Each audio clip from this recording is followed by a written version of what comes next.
말씀하셨지만은 예수님이 가신 그 길처럼 아무것도 안 보이고 저 천국을 바라보며 사는 삶이 우리의 삶인 거 분명합니다. 그런데 이 땅에 있는 가치가 나도 모르게 나 자신을 엄습해 올 때 사실은 우리는 밝은 길을 보고 싶어 합니다. 그러나 주님께서는 끝까지 그 손을 붙잡으며 승리하도록 이끄십니다.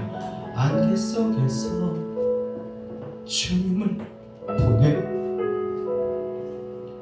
아무도 없을 것 같던 그곳에서 손 내미셔서 나를 붙드는 길고 쓰러져 가던 그곳에서 주 말씀하시네 내 손 잡으라고 내가 곧 길이요 진리 생명이니 나 그 길을 보내 주 예비하신 곳 다른 길로 돌아서지 않으리 예수의 길 그 좁은 길 나는 건네 주 손잡고 그 무엇도 두렵지 않네 주님 주신 약속 내게 있으니 세상의 길 그 험한 길 승리하네 성령으로 그 무엇도 바라지 않네 저 하늘에 내 소망 있으니 예수의 길 그 좁은 길입니다. 그 좁은 길 나는 건네 주 손잡고 그 무엇 두렵지 않네 주님 주신 약속 내게 있으니 세상의 길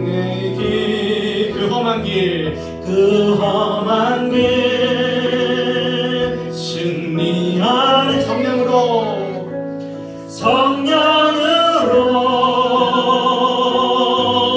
그 무엇도 바라지 않네 저 하늘에 내 소망 있으니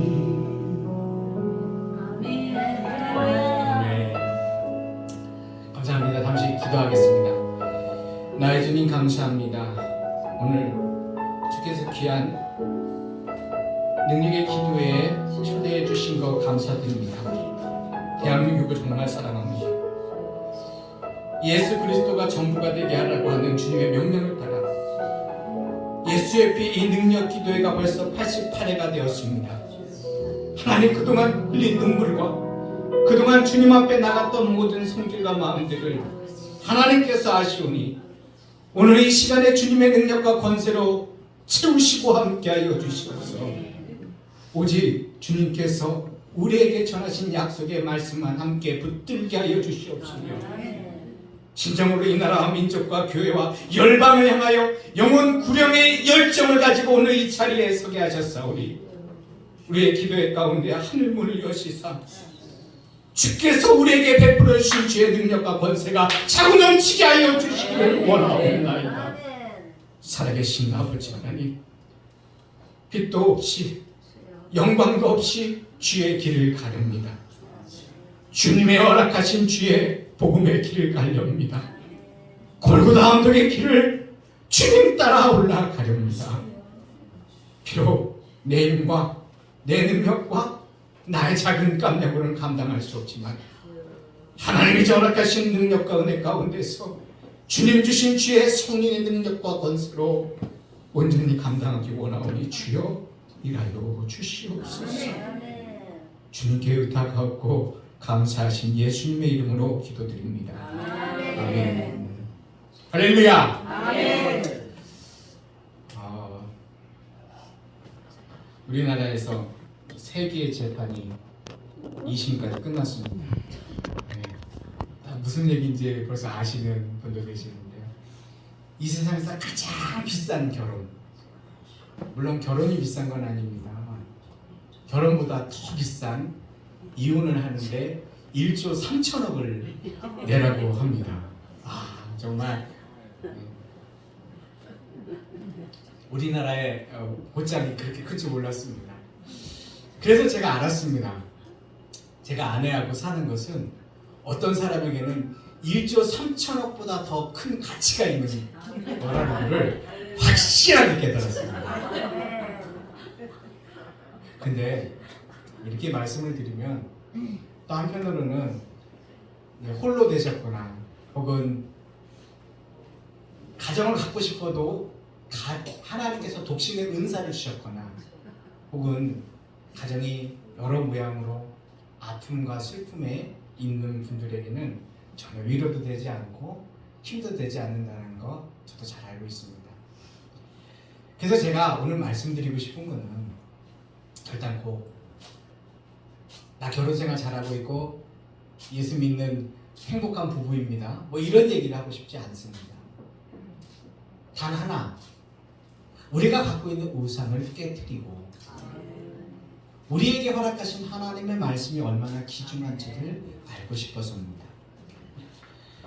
놀랍게도 대한민국 사회는 우상이라고 하는 단어를 너무 좋아합니다. 물론 우상이라는 단어 자체를 좋아하지 않는데 청소년들에게 물어보면은 우상이라는 단어를 입에 달고 섭니다. 그 영어로 우상이라는 단어가 아이돌이라는 단어입니다. 청소년에게 너 누가 제일 너의 마음에 기쁨이 되고 즐거움이 되니? 라고 물어보면 나 아이돌, 여자아이라면 남자 가수, 남자아이라면 여자 가수를 집니다. 사실 아이돌이라고 하는 말은 우리말로 얘기하면 청소년 가수거든요. 혹은 청소년 신인 가수 이렇게 불려야 되는데 대한민국 사회가 죄송합니다 이렇게 표현해서 미쳐 돌아간 지가 너무 오래되어서 아이돌이라고 하는 단어가 우상이라는 뜻이 있음에도 불구하고 그 단어가 K문화, K한류의 근본인 것처럼 이야기합니다. 제가 분명히 말씀드릴 것은 K한류는 그게 아닙니다. K한류는 오직 예수 그리스도입니다. 예수 그리스도를 믿는 예수 그리스도께서 이 절박한 조선시대의 양반과 쌍놈이 나뉘어졌던 이 세상에서 그 어떤 민족도 하지 않았던 같은 민족끼리 말하는 짐승과 양반을 나누었던 조선시대가 무너지고 이 땅에 있는 모든 것들을 수탈해갔던 일제 치하에 그 험난했던 이 한반도의 운명이 사라지고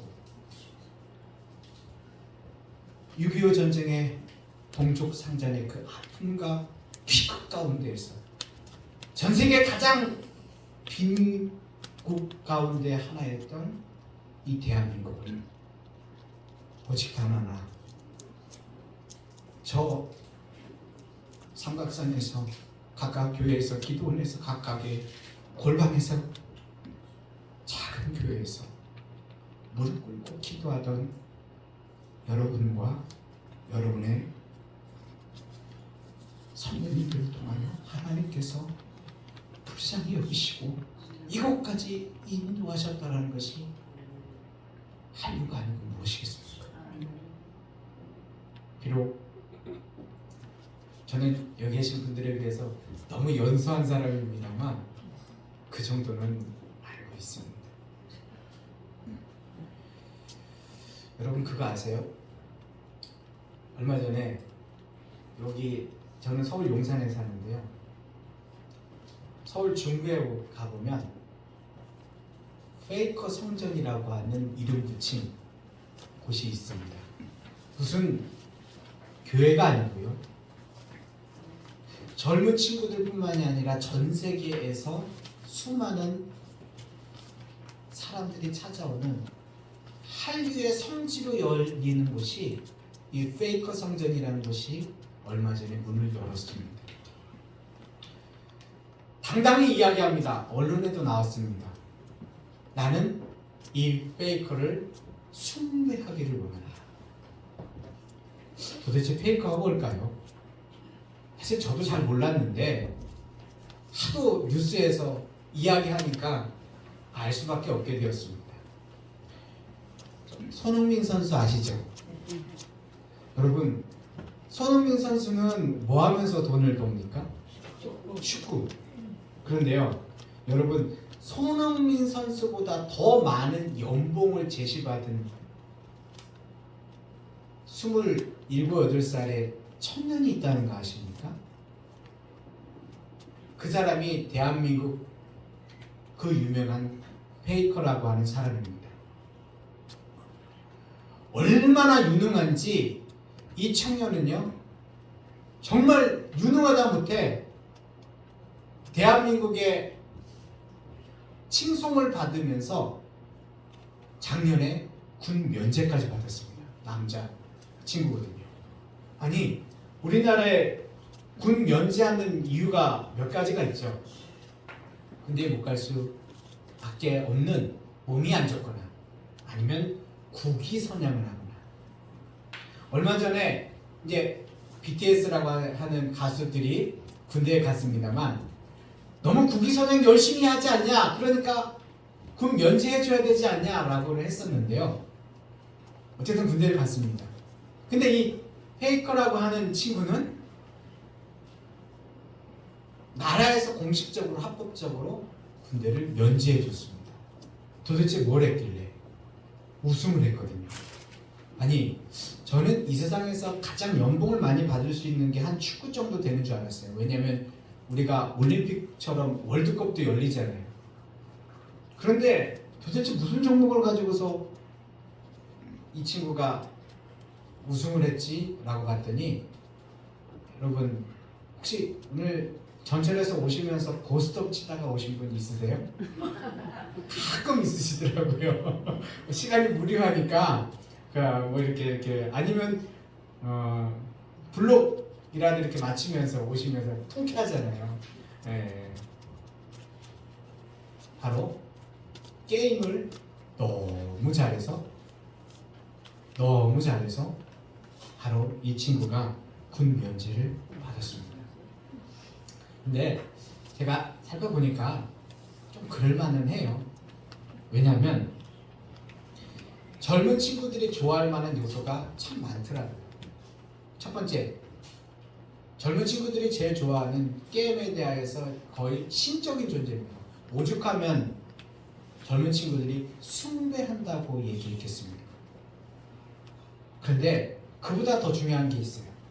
이 친구는 물론 지금은 완벽하게 자기 이름으로 120억짜리 건물이 있고 매년 연봉을 70억씩 받고 중국에서 스카우트 제의를 할 때 한 230억 연봉을 주겠다라고 얘기한 친구지만 그의 처음 시작은 기초생활 수급자였습니다. 그리고 부모의 손에서 길러진 것도 아니고 할머니 손에서 자랐던 친구입니다. 아버지가 어느 날 엄마는 없고 아버지가 얘한테 컴퓨터 한 대를 사줬는데 남들보다 게임을 잘한다라는 것을 알고 잘하기를 시작했는데 그게 실력이 일취월장하여서 결국은 수년 동안 e스포츠라고 하는 이 게임의 왕자에서 안 내려오고 있는 친구입니다. 그러니 많은 젊은이들의 마음 가운데 뭔가 마음의 도전이 되겠죠. 근데 더 중요한 게 있습니다. 이 친구를 보면은요, 인성이 훌륭합니다. 그렇게 돈 많이 벌었으면 뭔가 젠체할 만한데 그런 게 아무것도 없어요. 그러면서 하는 얘기가 그렇습니다. 저는 겸손해야 된다고 생각합니다. 이유는 내가 갖고 있는 잔에 물이 반 컵이 있다면 다른 사람의 이야기를 들었을 때 나머지 반밖에 찰 수 없지만 내가 내 컵이 비어있다고 생각하면 내 컵에다 모든 것을 채울 수 있기 때문입니다. 게임을 잘하는 친구지만 게임을 하지 않을 때는 인문학을 포함한 여러 가지 독서를 합니다. 누군가 젊은 친구들이 자기를 너무나 좋아해서 이 친구를 향해서 기부를 하고 후원을 하니까 그 젊은이들에게 하는 얘기가 여러분은 맛있는 거 사 먹으세요. 기부는 저처럼 돈 많은 사람이 해도 됩니다. 라고 얘기를 하는 친구입니다. 굳이 제가 이 얘기를 한 이유가 있습니다. 사실 요즘 합계 출산율이 떨어진다는 이야기를 하면서 젊은이들이 신앙생활을 하는 비율이 거의 없다라고 얘기합니다. 2%, 3%. 그런데 이 친구들이 예수가 싫어서라기보다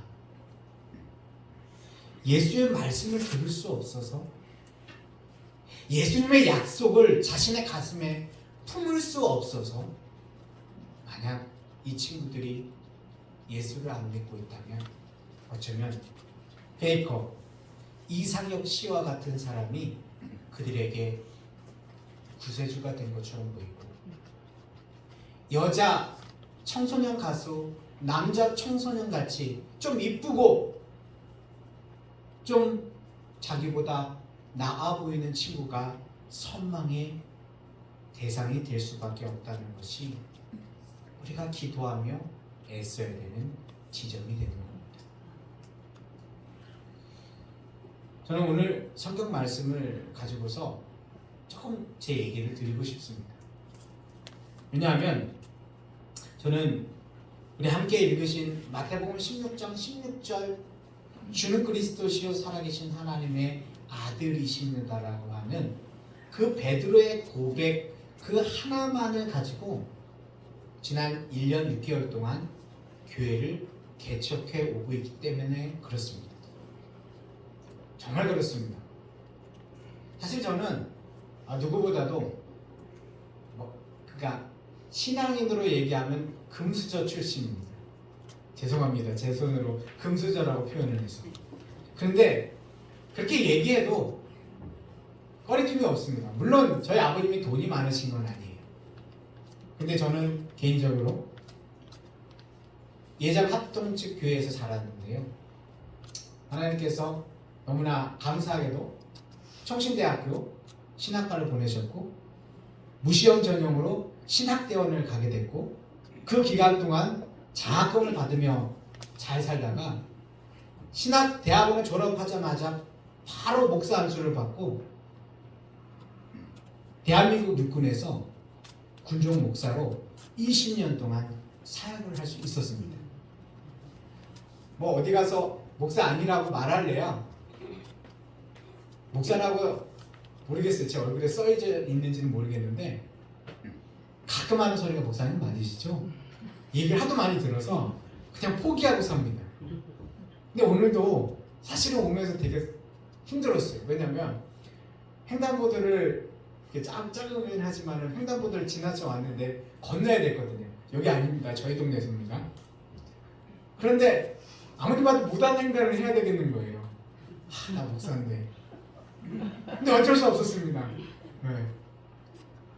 다음 저기 전철을 타고 오기에는 시간이 너무나 저기해서 그래서 열심히 십자가를 가리고 십자가를 가리고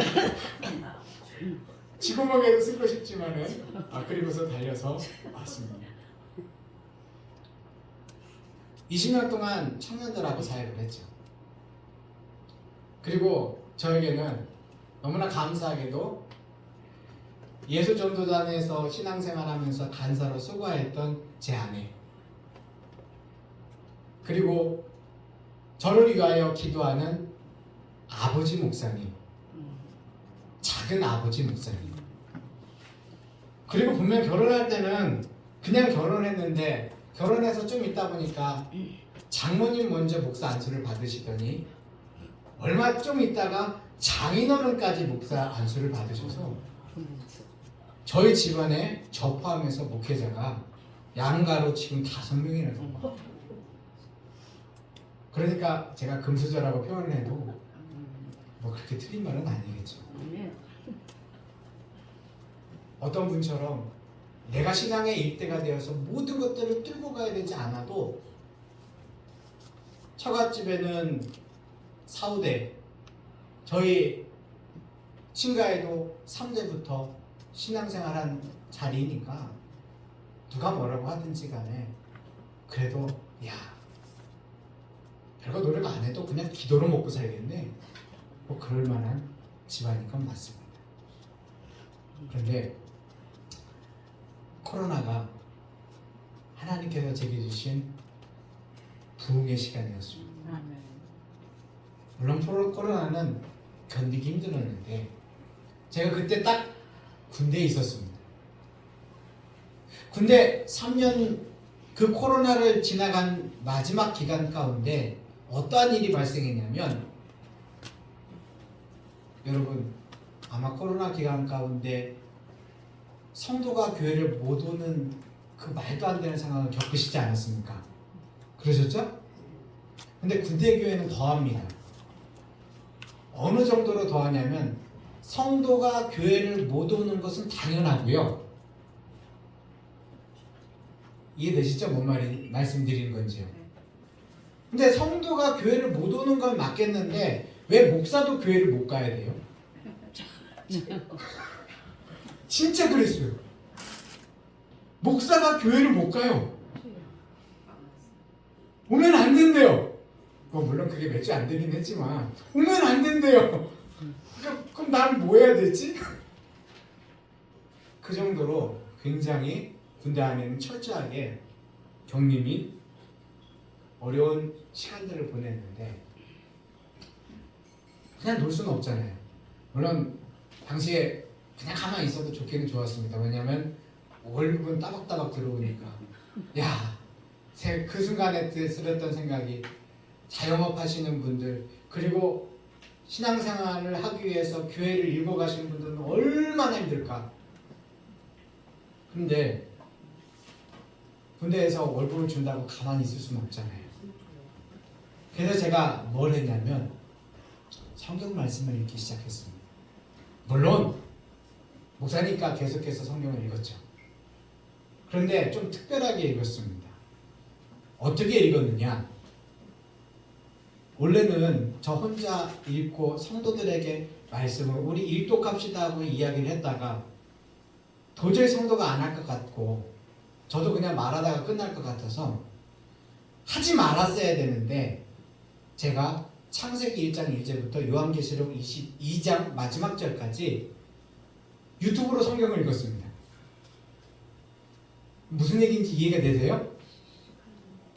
눈으로 읽어도 성경을 읽는 게 어렵습니다. 제가 지금 성경 배독을 하고 싶어가지고 한 달에 한 독씩 하려고 노력을 하고 있거든요. 그런데 그냥 눈으로 읽는데 이것도 안 돼요. 그런데 여러분 소리 내가지고 유튜브로 읽잖아요. 편집해야 됩니다. 중간에 틀리면 그것 때문에 속상합니다. 어느 순간에는 1시간 읽었는데 아직 안 돌아가고 있어요. 그러면 다시 읽어야 됩니다.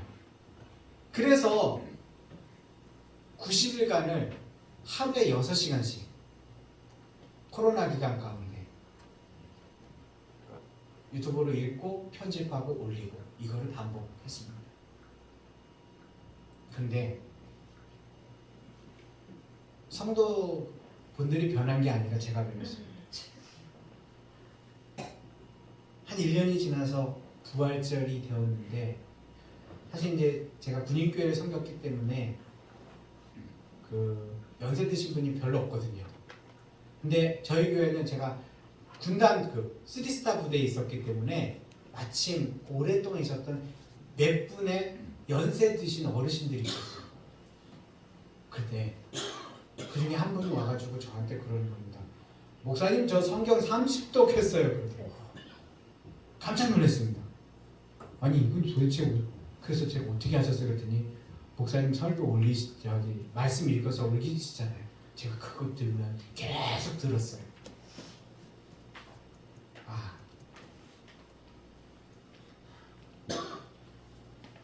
그분도 바뀔 수 있는데 내가 안 바뀌면 안 되겠구나. 그리고 진짜 하나님의 말씀이 진짜 말씀으로 느껴지기 시작했습니다. 그래서 그 다음부터는 소리내서 읽는 거를 저희 집에서 하고, 가정에서 하고, 교회에서도 하고, 당연히 지금까지 조금씩 하고 있습니다. 코로나가 풀렸습니다. 언제 풀렸느냐? 2022년 4월에 풀렸어요. 그때 부활절을 위시해가지고 22년도 4월에 물론 사회적 거리두기를 하지만 그래도 웬만큼은 모일 수 있게 되었습니다. 온라인으로 예배를 드릴 때 한 120명 예배를 드렸어요. 기분이 되게 좋았죠. 왜냐하면 청년들이, 사실은 요즘에 군교회도 성도가 별로 없거든요. 청년들은 더 없거든요. 근데 120명에서 많으면 170명까지 온라인에 접속해서 같이 유튜브로 예배를 드리니까 얼마나 기분이 좋았겠어요. 그런데 부활절 예배를 드리려고 모였는데 한 30명 모였더라고요. 30명도 참 많은 겁니다. 지금 개척교회를 해보니까 그렇게 많은 숫자일 줄 몰랐는데, 어쨌든 간에 하도 군대에 있는 친구들이 워낙 많이 있어가지고 그때는 적다고 생각이 됐어요. 근데 제가 그때 뭘 했었냐면, 우리 용사들 데리고 병사들을 데리고서 요한복음 1장 말씀을 쭉 읽었거든요. 한 절씩.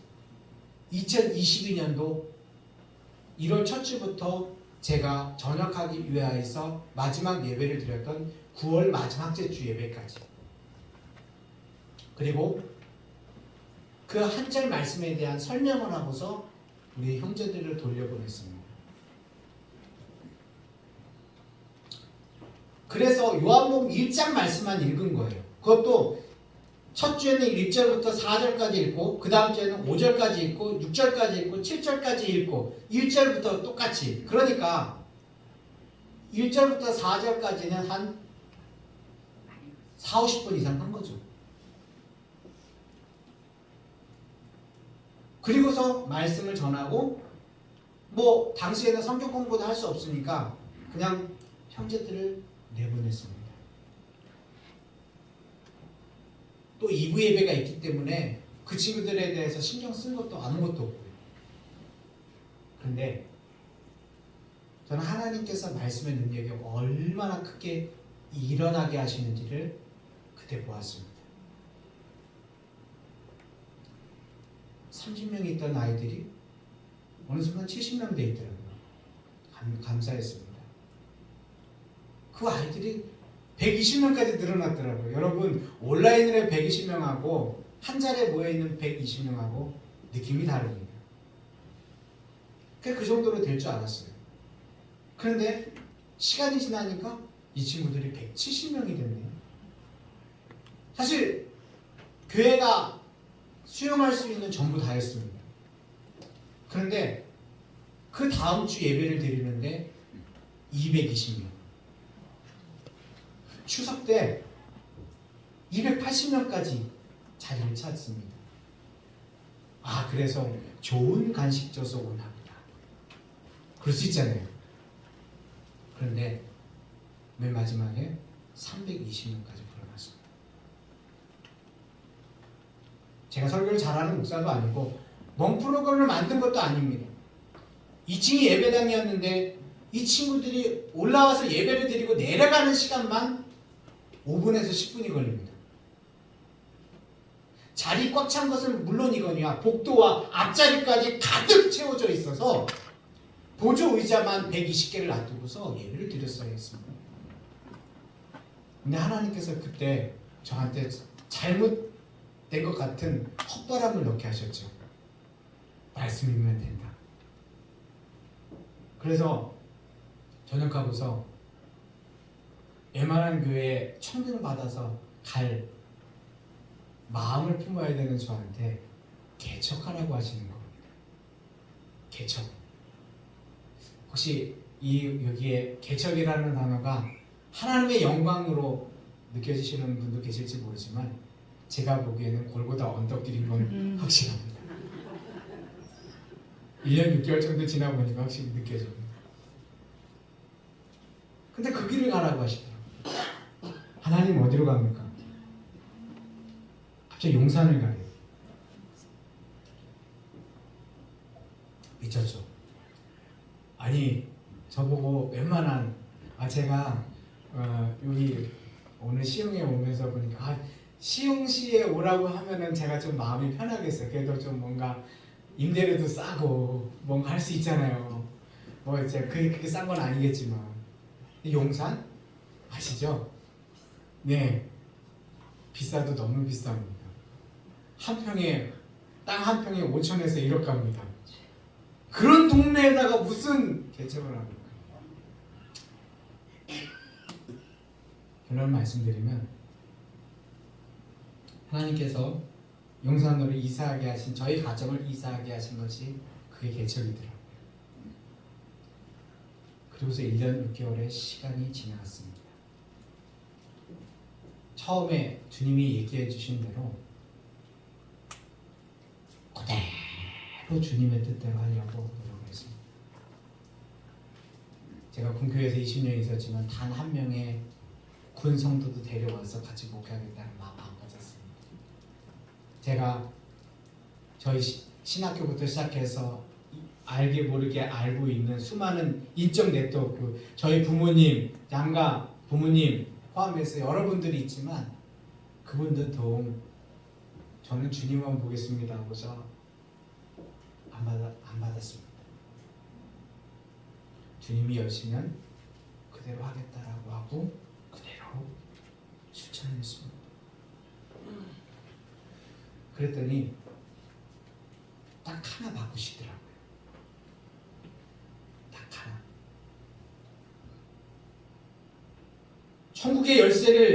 천국을 묶을 수 있는, 풀 수 있는 열쇠를 주니까 저는 수많은 사람들 가운데서 하나님께 이런 영광이 됩니다라는 얘기를 할 줄 알았는데 사실은 제 마음 하나 바꾸시더라고요. 정말입니다. 근데 그 마음 하나를 바꾸신 주님께서 나의 주님이라는 확신을 확실히 갖게 되었습니다. 마음 바꾼 예를 하나 드릴게요.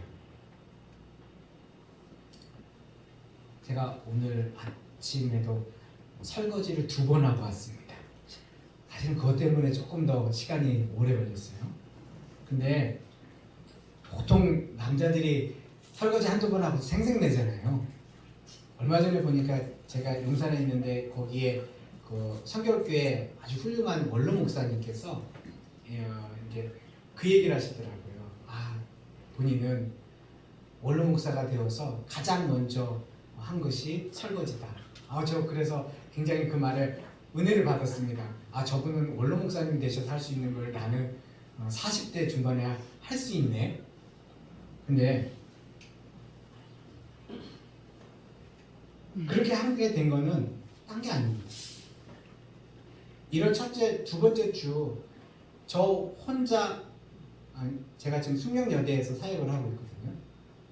숙대에서 예배를 첫 주에 드리고 2번째 주에 쫓겨나서 이렇게 표현하겠습니다. 그게 은혜가 되니까 쫓겨나서 저희 집에서 예배를 드리는데 그러니까 1월 이번 올해 이 두 번째 주입니다. 1월 두 번째 주. 자, 아들 방에서 침대 하나 놓고서 저는 온라인으로 예배를 드립니다. 저희 교회 성도님들은 다 유튜브로 시청을 하고. 근데 다른 때 같으면은 저희 아내하고 저희 아들이 지금 대학생이고 그리고 딸이 고등학교 2학년이거든요. 그래서 최소한 없어도 4명이 같이 예배를 드리는데 그날따라 방해가 될까봐 혼자 자그마한 상 펴놓고서 거기에서 유튜브로 청승맞은 짓입니다. 사실은 그렇게 예배를 드리는데 하나님께서 은혜를 주셨어요. 네가 지금 목회에서 할 수 있는 것을 해라.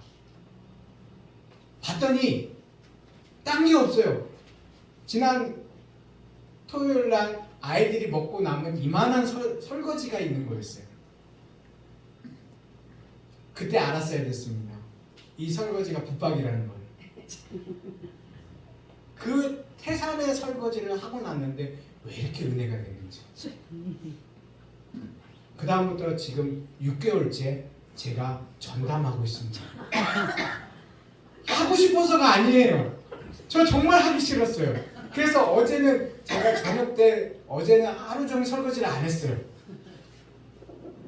그래서 오늘 아침에 일어나니까 설거지를 하고 점심 먹고 왔거든요. 그러니까 그래서 2번을 한 거예요. 그럼 도대체 그 집 마누라는 뭐 하는 사람이길래 남편이 그렇게 설거지 시키냐? 저희 아내 좋은 사람입니다. 저 이 자리에 안 왔지만 되게 좋은 사람이에요. 우리 김윤호 목사님께서 익히 증인이 되어 주실 수 있으세요. 갑자기 2월 달부터 50견이 왔어요. 이해되시죠? 예, 나이도 젊은데 50견이 왔어요. 그러니까 제가 해줄 수 있는 거는 이거예요. 예. 그러니까 지금까지 붙박이를 하고 있습니다. 행복하냐고요? 하나도 안 행복합니다. 아내 말 들을 거라는 생각이 듭니다. 아내가 식기세척기를 사자고 해가지고 사놨거든요. 근데 어느 날 보니까 전기세가 너무 많이 나와가지고 그냥 내가 하자고 했거든요. 근데 그거 얼마나 든다고. 근데 어차피 경제 책임은 제가 이제 져야 되니까 막 그거 열심히 그거 그냥 제가 닦고 있거든요. 근데 하나님이 뭐 죽을 때까지 하라면 해야죠 뭐. 그 전에 아내 50견이 한 2년 정도 있으면 낫는다고 제가 많은 분들에게 들었거든요. 일찍 나으면 훨씬 좋고요. 그럼 제가 예수님의 능력의 기도를 몰라서 그러느냐? 그것도 아닙니다. 저 코로나 기간 동안 산기도 다닌 사람입니다. 군인인데요. 젊은 친구인데요. 코로나 기간에 제가 교회 못 갔다고 했잖아요. 근데 산은 못 가게 안 하더라고요. 그렇죠? 그래서 산기도를 일주일에 한 번씩 다닌 사람이에요. 산기도 해보시면 알지만 하나님이 능력을 안 주실래 안 주실 수가 없어요. 정말 그렇습니다. 근데 하나님의 때와 방법이 있다는 걸 깨닫게 되었습니다. 하고 싶은 얘기는 많지만 혹시 또 언젠가 같이 마음을 나눌 수 있는 기회가 있기를 기대하면서요. 말씀을 드리고 싶은데요. 한 가지만 말씀을 드리고 싶습니다. 정말 주는 그리스도시요 살아계신 하나님의 아들이십니다. 베드로가 한 그 고백대로 주님께서 그를 그렇게도 살아계신 하나님으로 고백하도록 그 삶을 조련하신 거 다 알고 계시지요. 그 말은 영광의 말이기도 하지만 베드로를 바꾸시는 주님이 베드로의 입술을 통하여 사실은 그가 그 당시에는 그 고백대로 살아가지 못했지만 그렇게 고백할 수 있도록 그 인생을 세워가신 거 잘 알고 계시죠. 그래서 저는 예수님의 교회가 되고 싶습니다. 한 가지 에피소드만 말씀드리고 마치겠습니다. 진짜로요. 사실 오늘 제가 너무 주보를 보면서 감사했습니다. 왜냐하면 제가 처음에 적은 그대로 제목을 예수님의 교회라고 써주셔서 얼마나 감사한지 몰라요. 그런데 우리 선교센터 원장님께서 초대 문자를 보내주시잖아요. 근데 초대 문자 보니까 제목이 나왔더라고요. 근데 그 제목을 보고서 제가 깜짝 놀랐습니다. 왜냐하면 그 제목은 예수님의 교회가 아니고 예수님이 교회입니다 라고 처음에 보내주셨더라고요. 그래서 제가 얼른 이거 전화를 드릴까 하다가 곰곰이 생각을 해봤더니 제 마음속에 하나님께서 주시는 말이 있었습니다. 사실 예수님은 신랑 되시고 교회는 그 신부가 되기 때문에 예수님이 교회입니다라고 한 얘기를 잘못 오해하면 이단처럼 느껴져요. 그렇잖아요. 그런데 우리 원장님 최훈일 목사님께서 그 메시지를 딱 보내주시는데 제 마음속에 드렸던 하나님께서 주신 질문은 너 예수가 교회라는 생각을 해본 적이 있니? 라고 하는 질문이었습니다. 교회가 나는 예수님의 소유된 교회라고 생각했지 예수님 자체가 교회라는 생각을 내가 목사라서 한 번도 못 해봤더라. 근데 진짜 맞는 것 같아요. 정말 주님은 이 땅에 교회를 하나도 번듯하게 세운 적 없으잖아요. 왜 그러셨을까? 물론 12제자가 있고 함께했던 수많은 무리들이 있었지만 십자가상에서 모두 다 그를 배신하며 십자가에 달리소서라고 손가락질했던 사람들을 향하여서 주님께서는 어떻게 용서하시며 다 품으실 수 있을까? 번듯한 교회 하나 세우지 않으시고 어떻게 그렇게 하실 수 있을까? 저 혼자 질문하고 마음속에 얻은 대답이 맞아. 예수님 그분이 교회지. 그러니까 자기를 드려 그 교회가 되신 거지. 기도하겠습니다.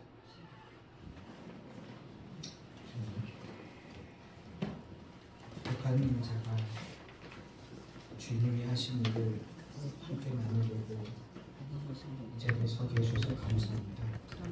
그냥 여전히 부족하여 나눌 수 있는 것이 너무나 비천하지만 그럼에도 불구하고 위대하신 하나님께서 오늘 이 기도에 참석하는 수많은 위대하신 사역자분들을 사용하실 때 하셨던 그 능력 가운데가 참도 넘치게 하시는 분이 있어요. 주여 오늘 이 자리에 성령의 능력과 권세로 채우시고 잡아주시옵소서. 주께 감사드리오며 예수님의 이름으로 기도드립니다.